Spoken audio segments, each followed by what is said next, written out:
Welcome back, and welcome to the new year. We took a little bit of a break over our holiday season here, but we're back. I've shared shorts of these prints before. The mighty Benchy. Benchy, I believe, is short for benchmark, which was recently pointed out to me. I was not actually aware.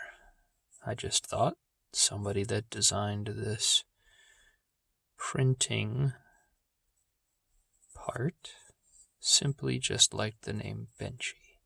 But really, it was just being named after benchmark. So that was fun to learn. Now, why, you may be asking, is this considered a benchmark? The standard size is on the left, and the right is a scaled version that I printed just to make a little bit bigger of a Benchy. But for FDM, Fused Deposition Modeling 3D printer, which is a very common type of 3D printer, lays down spools of filament, layer after layer. This is a good stress test for many of the printable features you'll run into on any given part. You have just full surfaces printed over large surface area.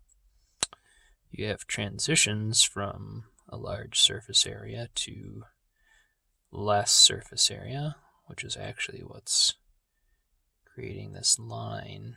This faint line is due to longer layer time. There's some overhang. So once the part reaches that layer, because the part is printed like this being the bottom, once it reaches that front window, it has to go from this peg to this peg and print in thin air. So you can kind of see a little bit of droopage due to that printing. Now, there's some archways that do some similar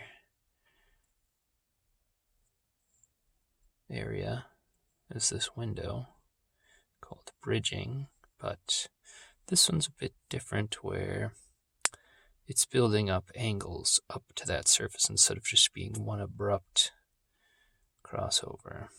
And overhangs can be, usually the standard is 45-degree angle. So if you can imagine that wall that I'm pointing at being a vertical wall, you'd be safe to do something at 45 degrees.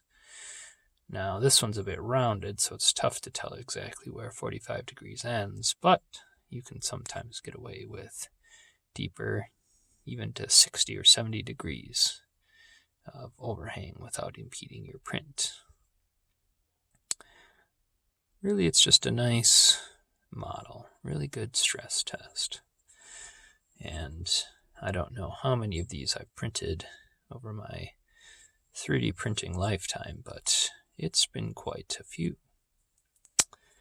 Now, the time-lapse video that you saw at the start was of this boat specifically, the scaled version of the original Benchy. I believe this is a 150% scale, as opposed to that being 100 back there. It's a good attempt to scale items sometimes, because not only will your overhangs become larger and some of the stressful areas become more difficult to print, but some of your layer times will also take longer due to the larger size, and it will impact some of these problem areas and make them more apparent, which is a good test for any printer. I believe I downloaded this off Printables, but I'm not entirely sure what this CT3D.xyz is. That may be the original creator of the Benchy. Now, the time lapse that I took of this guy was not a standard Bamboo Lab time lapse. Whoops.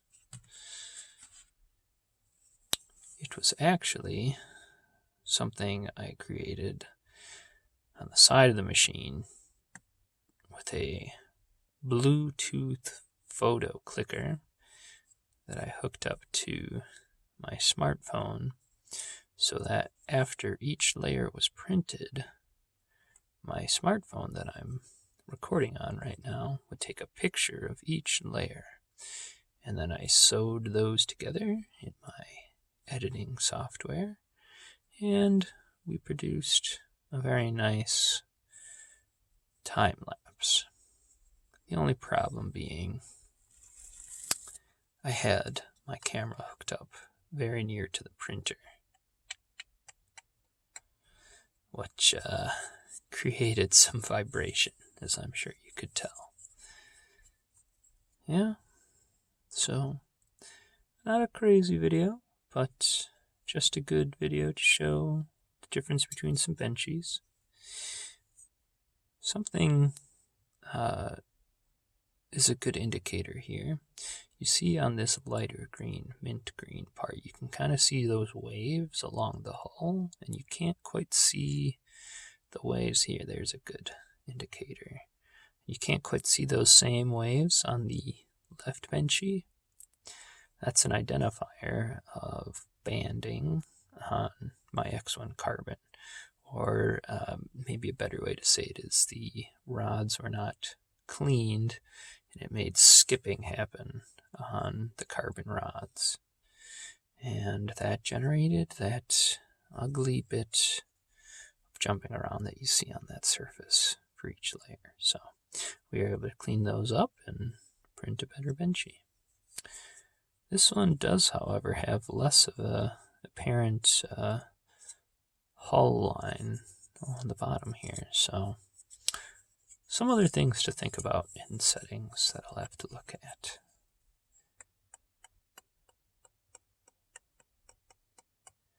But overall, I think the Benchy and other benchmarks like it, I think I've shared the tortured toaster before, are really good ways if you're just getting into 3D printing, or you've even been a 3D master for a long time. They're really good stress tests. Now, what we're looking at here is actually a multicolor Benchy, and it's got its own ways of stressing a printer when you add multiple colors in. I didn't put too much stock into the quality of this Benchy when I printed it, mostly because the filament that I was using was very old, and it produced a lot of inconsistencies throughout the print. So that's also something to think about when you are starting off with a brand new printer. If you're using old filament, it's not always the best indicator, but this one did come out pretty well, and I was satisfied. I believe everything else in the lineup here was printed with PLA, and this was printed with ABS, which again presents its own bit of challenge when you're printing. But ultimately, I like how this one turned out. And I think that's about it for our video. We'll keep it a short one for you guys for this upload. But until next time, I want you to keep printing those Z's. Goodbye.